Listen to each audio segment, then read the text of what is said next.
Mesdames et messieurs, bonjour et très heureux de vous retrouver en cette nouvelle année 2023 sur Dabarou TV. L'équipe de la rédaction Famavoix vous souhaite une année pleine de succès et de grandes réalisations. Et ce matin, nous parlons politique avec les élections législatives du 8 janvier dernier. Après un scrutin qui s'est déroulé sans incident majeur, où 7 partis politiques étaient en lice, 3 ont pu tirer leur épingle du jeu. Il s'agit notamment du parti politique Union Progressiste Le Renouveau, le Bloc républicain et les démocrates. 109 députés siégeront pour la 9e législature de l'Assemblée nationale. Quelles sont les grandes leçons à tirer de ces élections législatives? Quelle analyse pourrait-on faire des résultats de la 8e circonscription électorale et quels sont les défis des députés élus pour cette 9e législature? On en parle avec mon invité, déjà installé, il n'est plus à présenter. Lui, c'est David Kaba. David, bonjour. Bonjour. Merci de répondre à notre invitation. C'est moi. Alors, je précise que vous êtes un journaliste spécialiste en décentralisation. Vous avez suivi avec nous le déroulement des élections législatives au Bénin, de la campagne jusqu'au scrutin, à la proclamation des résultats par la Cour constitutionnelle. D'entrée déjà, dites-nous, quelle analyse faites-vous du déroulement de ces élections au Bénin? Oui, déjà, avant tout, je salue l'entrée en course du Parti des démocrates, le principal parti d'opposition au Bénin, qui, in extremis, a participé à ces élections-là. Après ça, je salue aussi l'ambiance festive retrouvée désormais au Bénin au cours de ces élections, qui sont réputées, connues comme étant des moments de fête, de grande joie, de liesse populaire. Et nous avons constaté, parce que 7 ans de gouvernance du régime de la rupture, c'est la première fois qu'on organise une élection où l'opposition prend part.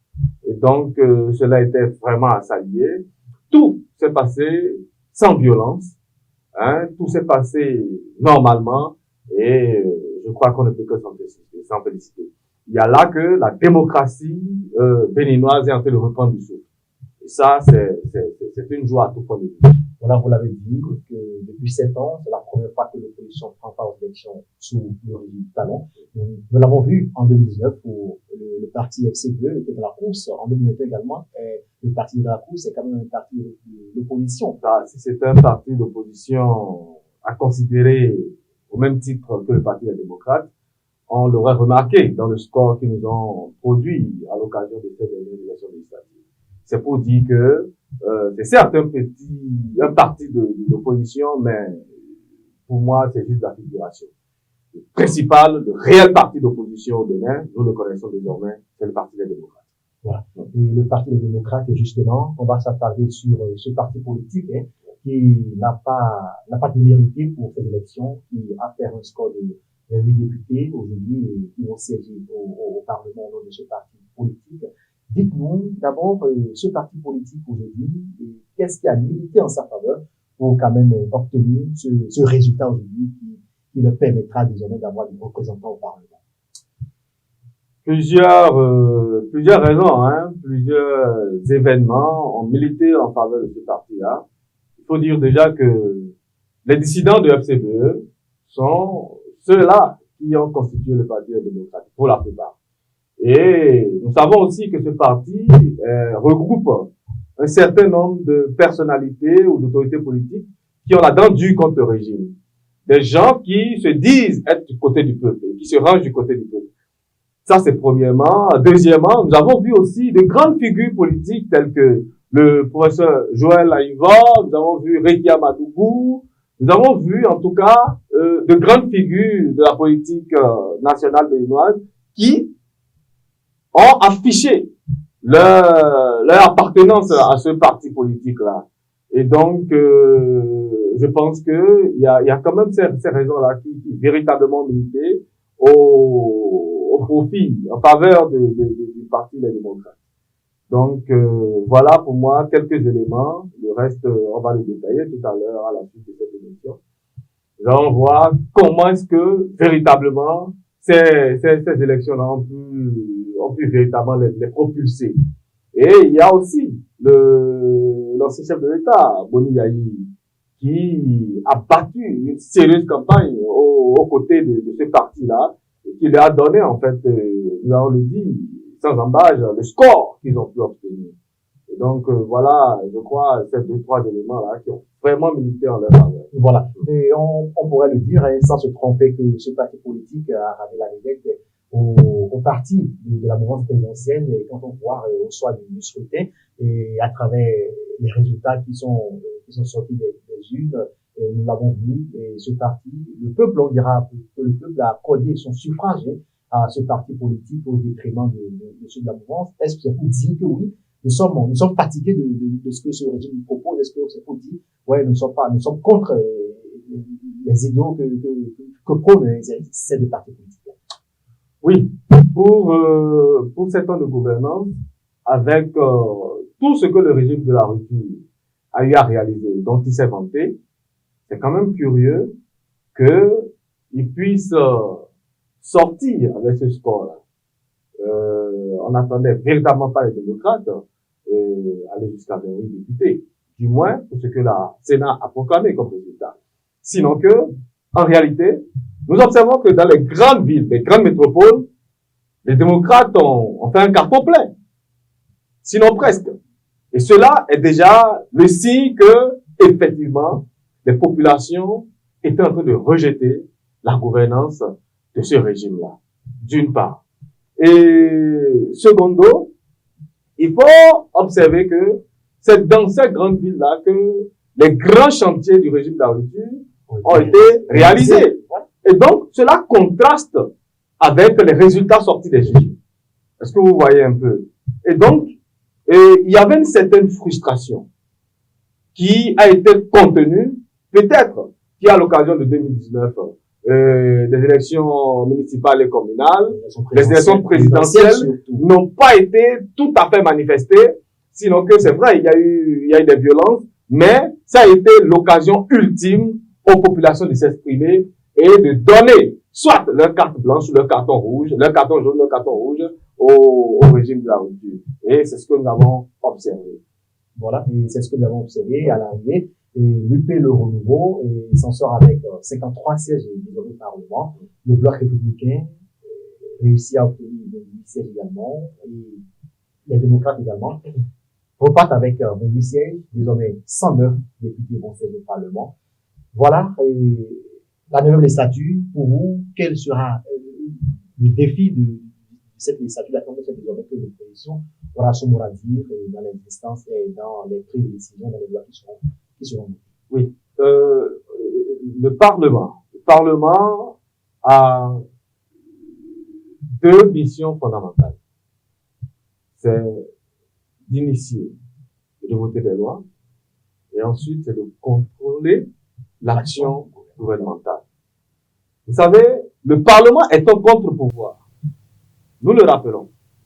Ce qui contraste avec ce que nous avons observé au cours de la législature dernière, où très peu de fois le gouvernement s'est vu interpellé sur sa gestion, où très peu de fois nous avons vu les ministres défiler au Parlement pour venir s'expliquer sur telle ou telle autre question.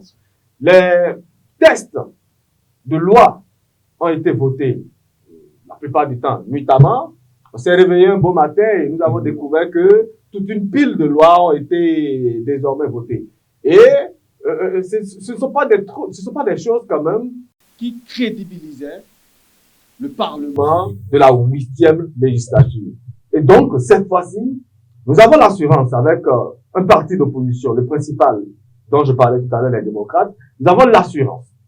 C'est peut-être un peu pieux, mais nous pensons quand même que c'est ce pourquoi ils ont été mandatés pour aller au Parlement. Ils vont pour véritablement contrôler l'action du gouvernement. Et pour éventuellement revoir un certain texte, un certain nombre de lois, comme par exemple la loi sur l'embauche. Et vraiment, il y a beaucoup de choses qu'il faut revoir. Il y a vraiment beaucoup de choses qu'il faut revoir. On ne doit pas jeter le bébé avec l'eau du bain. Il y a forcément des lois qui sont profitables à tous, mais il y en a aussi qui ne sont profitables qu'à une certaine partie du peuple béninois et du citoyen béninois. Et donc, il faut revoir tout ça. Leur mission d'abord, c'est de scruter les textes. Tout ce qui a été voté et qui n'est pas forcément, qui ne prend pas en compte forcément l'intérêt public. Il faut revoir ces textes-là.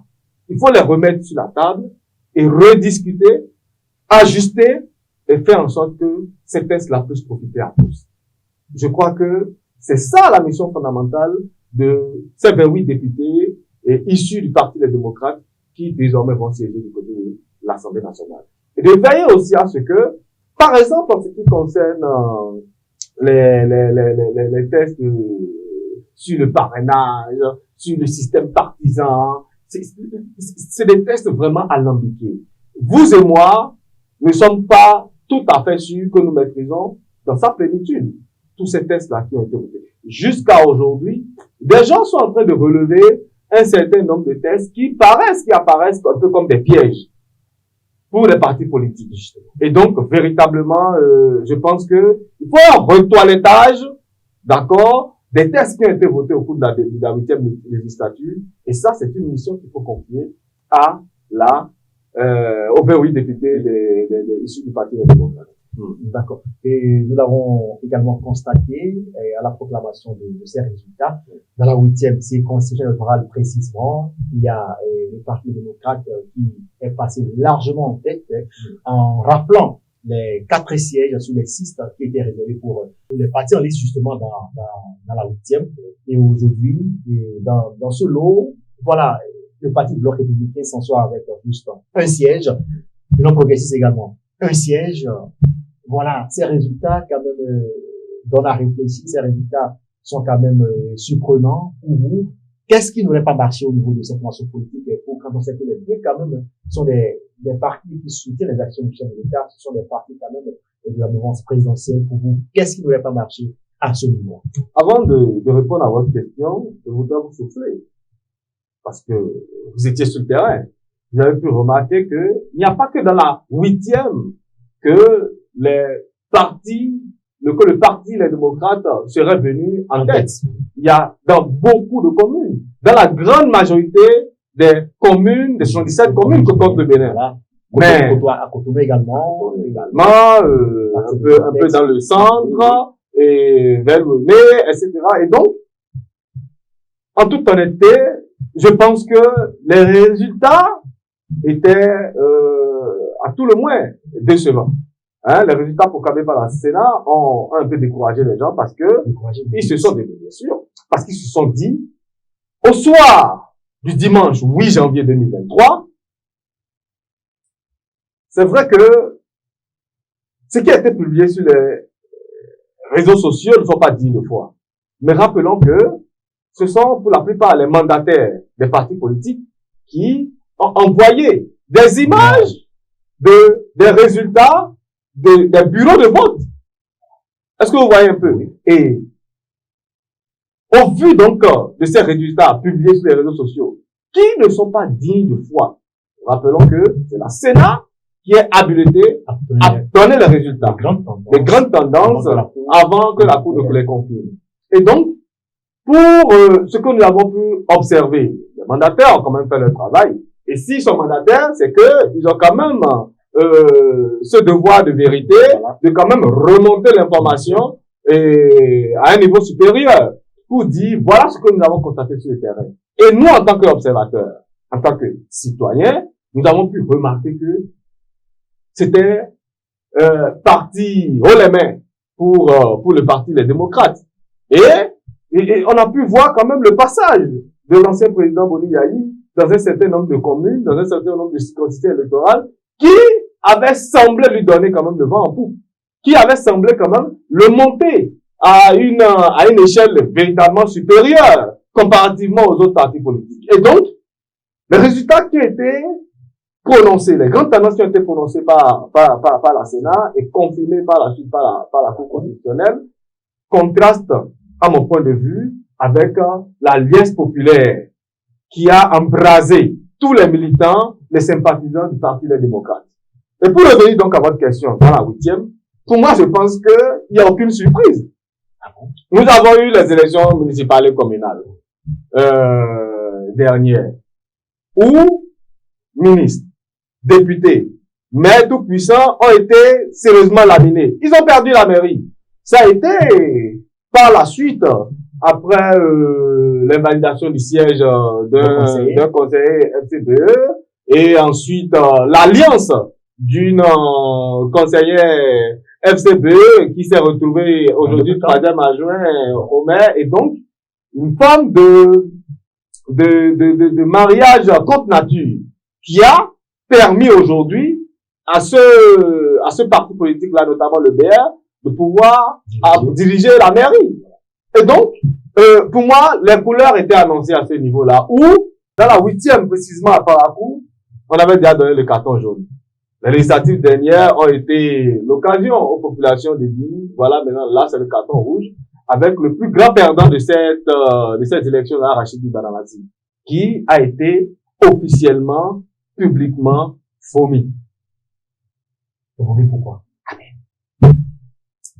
Là, c'est mon point de vue personnel. Oui. Je pense que il a été vomi pour deux raisons. Oui. D'abord, parce que il serait que la plupart des citoyens, des électeurs, on dit, il a été vomi parce que il aurait été complice de ce qui est advenu à une femme, à une fille de Parakou, notamment Rekia Madougou. Partout, il a été accusé d'être co-auteur de l'emprisonnement de cette Amazone politique qui a pour fief, rappelons-le, la commune de Parakou. Et donc, je ne veux pas utiliser des thèmes ethnocentriques, mais en griffe, le nordiste trouve que il devait avoir une solidarité. Quel qu'en soit le péché dont elle a été auteur, il devait quand même la couvrir parce que le linge sale devrait se laver en famille, mais il a plutôt jeté en pâture. Et cela a joué contre lui. Deuxièmement, c'est l'impopularité du maire Charles Tokor qui a déteint un peu aussi sur lui. Hein? Vous savez, c'est un monsieur qui l'a dit. Et il a assumé. Il a fait le choix de l'impopularité pour pouvoir diriger, faire avancer la commune de Parakou. Même si à l'arrivée, les résultats sont discutables. Mais, le choix de l'impopularité étant au milieu, candidat BR étant au milieu des deux autres, Sam Adambi candidat et le député Rachidi Badamassi, candidat également. Il faut dire que cette impopularité-là, ce rejet de la personne de Charles Tokor a déteint sur les autres, ce qui a fait que le groupe a pris un coup. C'est très facile à analyser, c'est très facile à expliquer. Le groupe a pris un coup. Aujourd'hui, l'honorable Badamassi ne siégera pas pour la 9e législature au Parlement, mais quand même, c'est un homme quand même qui a marqué les esprits, qui a marqué son temps par ses actions, par sa proximité avec la base et par ses prises de parole, sa position. Vous ne voyez pas qu'il va manquer quand même au Paraguay. Il faut revenir un peu sur le parcours politique de l'homme. Oui. Rachidi Badamassi était le premier maire de la ville de Parakou à l'avènement de la décentralisation en 2003. Ce type était adulé par la population. Et moi aussi, personnellement, avec un Français dans à peu près, en son temps, c'était quelqu'un que j'adulais personnellement. Parce que on sentait en lui la rage de développer sa vie. Et il a posé les pas de développement qui ont pu quand même confirmer cette ambition-là pour sa vie.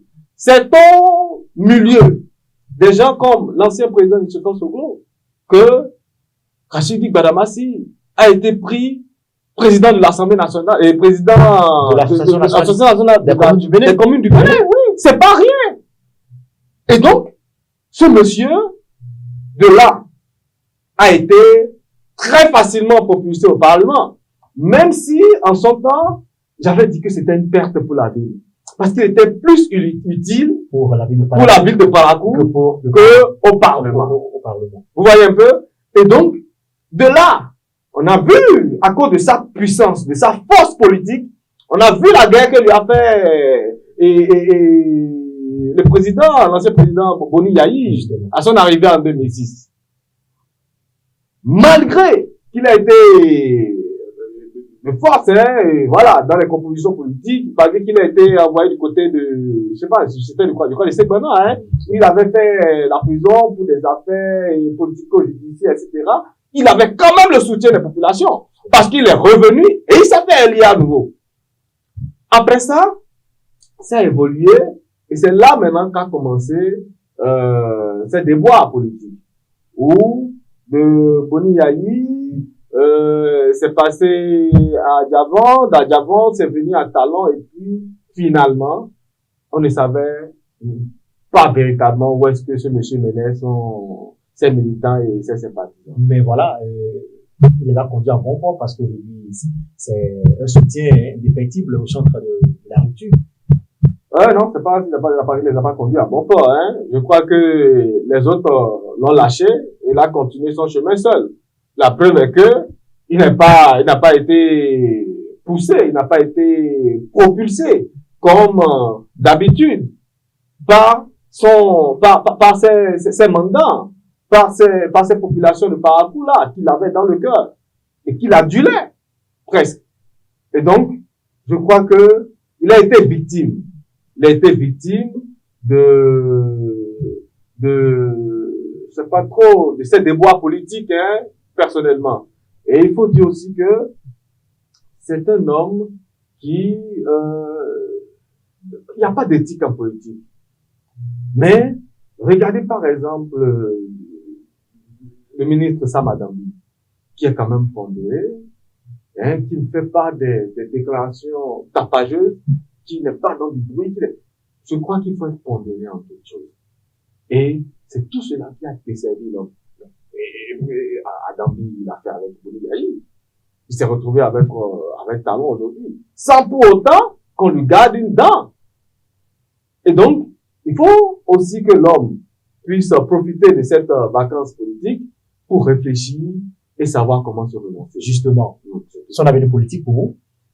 Je pense qu'il a atteint son apogée. Parce que, pour avoir une force politique, pour avoir un poids politique, il faut avoir un électorat derrière soi. Et dès qu'on n'a plus personne derrière soi, c'est que on se retrouve seul et on ne pèse pas plus lourd qu'une plume. C'est son cas aujourd'hui. Et Baramassi devrait plutôt travailler à accompagner des jeunes leaders politiques qui vont faire leur ascension aussi dans l'arène politique, notamment dans la 8e. Il doit se positionner un peu comme ça. Mais justement, est-ce que là, vous ne voyez pas qu'il a commis une erreur, qu'il n'a pas préparé le relève, quelqu'un pour le succéder et après son départ? Ce n'est pas un défaut qui est imputable à Baramassi lui seul. Cela est imputable, c'est l'apanage de la plupart des hommes politiques au Bénin. Nous avons vu, Bruno Anoussi a été dégagé de force. Et il dit qu'on est parti au forceps. Adrien Ongbedi a été bouté dehors et de la même manière. Et donc, c'est des hommes qui, pour la plupart, se retrouvent dans un système de tout pour moi, rien pour personne. C'est eux qui restent aujourd'hui et pour toujours. Donc, le problème de la relève politique, et à ce titre, je voudrais vraiment tirer un coup de chapeau au président Patrice Talon, qui quand même a pu nous débarrasser des vieux briscards. Des personnes qui, depuis les indépendances, et précisément à partir du renouveau démocratique, 90, jusqu'à aujourd'hui, refusent de préparer une relève. Donc, grâce au président Talon, nous sommes aujourd'hui en train d'observer un rajeunissement de la classe politique, ce qui n'est pas mauvais. Voilà, ce qui n'est pas mauvais, et Aujourd'hui, la huitième perd un grand homme, je dirais un grand homme social, un grand homme politique. Pour vous aujourd'hui, quel doit être le travail, quel travail doit être fait quand même pour maintenir cette dynamique qui est en cours dans la huitième, c'est-à-dire aujourd'hui, l'homme est en train de partir, mais il faut quand même que la dynamique puisse continuer avec cette relève justement qui est là, le ministre qui va désormais conduire la troupe dans la huitième circonscription avec voilà le candidat Charles Toko également qui désormais va prendre le flambeau, qui va conduire également la destinée de la vie politique de la huitième. Quel doit être voilà le travail qui leur revient désormais? Non, je pense que le leader incontestable actuellement, on ne sait pas demain, après-demain et les années à venir, ce qui va se décider. Mais le leader politique actuellement dans la huitième, c'est bien évidemment Sam Adambi. Mais il faut voir aussi le maire Charles Toko, qui est en train de faire son entrée en scène dans les hauts lieux politiques, notamment n'importe qui n'est pas député. Et s'il arrivait à siéger, ce qui est évident, c'est que il devra donc se refaire une image. Il devra se refaire une image dans la huitième. Et je sais que c'est pas quelqu'un qui est nombrilique dans ses actions. Il a un regard du côté de la jeunesse, mais c'est quelqu'un qui, en termes de communication, n'est pas fin. Il n'est pas raffiné. Il doit avoir un certain nombre de jeunes pour l'encadrer en termes de communication. Il doit avoir un certain nombre de jeunes pour l'orienter politiquement, parce que quand on arrive à ce niveau, c'est forcément pour aller beaucoup plus en avant. Et nous n'avons plus qu'à demander à ces deux personnalités politiques de vraiment tirer le son de ce qui est arrivé au cours de ces 3 dernières élections, les communales, les présidentielles et bien sûr les législatives qui sont passées. Avant de finir, le bloc républicain et les démocrates justement, qu'est-ce qu'ils doivent faire aujourd'hui? C'est vrai qu'ils ont pour le premier essai, voilà, ils ont réussi quand même à se faire entendre, à se faire représenter.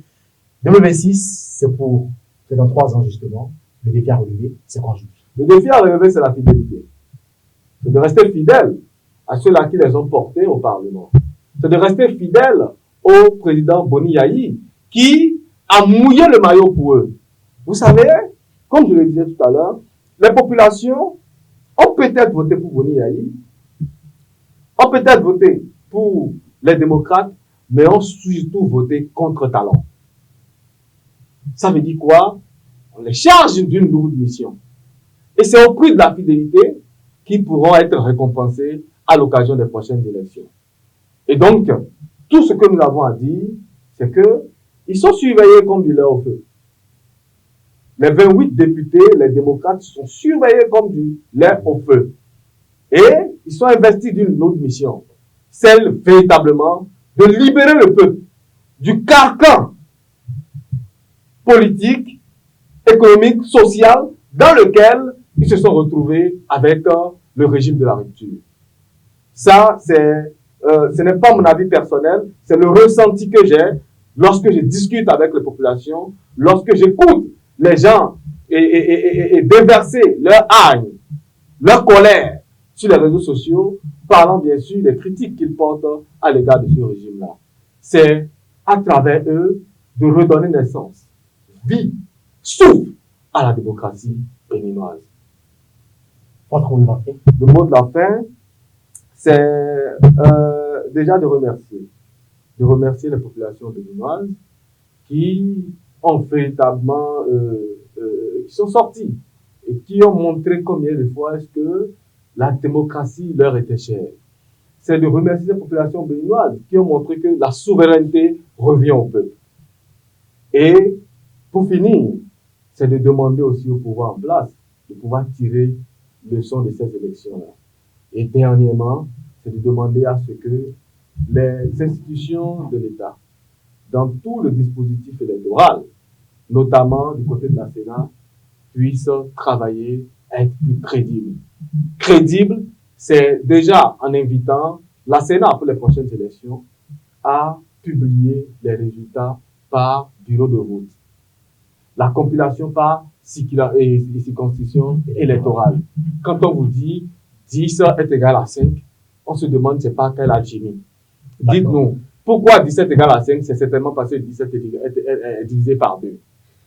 Est-ce que vous voyez un peu? Et donc, qu'on puisse voir de façon plus claire, par quelle alchimie, par quelle magie, est-ce qu'on a pu obtenir 28 sièges et 53? Sinon, à mon avis personnel, ce que nous avons vu, les grandes tendances qui ont été publiées, pour moi, relèvent du charlatanisme parce que ça contraste avec la liesse populaire, avec ce que nous avons entendu et vu sur les réseaux sociaux, quoique ce ne soit pas des canaux officiels pour la proclamation des résultats et les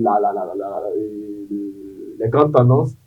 Vraiment, nous avons été un petit peu déçus, ce qui a décrédibilisé un certain nombre d'institutions. Voilà, quoi qu'on dise désormais, les démocrates seront représentés au Parlement pour la nouvelle législature. Ça, c'est déjà l'essentiel, qui vont quand même animer également la vie politique béninoise. Mesdames et messieurs, c'est sur cette note d'invite de mon invité, David Kaba, que nous reformons cette émission. Merci à toute l'équipe de réalisation. Merci à vous, chers téléspectateurs, de nous avoir suivis. Terminus, tout le monde descend. À très bientôt.